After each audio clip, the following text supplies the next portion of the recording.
কংসাবতী নদীতে 3বার ডুব দিয়ে থরথর করে কাঁপতে কাঁপতে গিয়ে যজ্ঞস্থলের সামনে গিয়ে বসে কালো চাদরে মোড়া একটি লোক। সাহায্য করুন বাবা, আমি প্রতিশোধ নিতে চাই।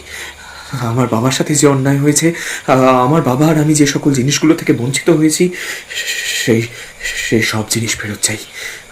ওই সম্পত্তি, ওই ওই আভিজাত্য যেন কেউ না ভোগ করতে পারে বাবা। দয়া করুন, দয়া করুন বাবা, দয়া করুন। পাশে মদ, চাল ভাজা আরো যাবতীয় সরঞ্জাম সাজিয়ে রাখা। যজ্ঞের কমলা আভার কালচে ধোঁয়ায় তার চোখ দুটো যেন বন্ধ হয়ে আসছে।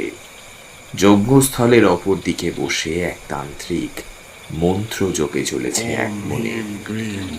আচমকা জঙ্গলের ভেতর দিয়ে একটা শেয়াল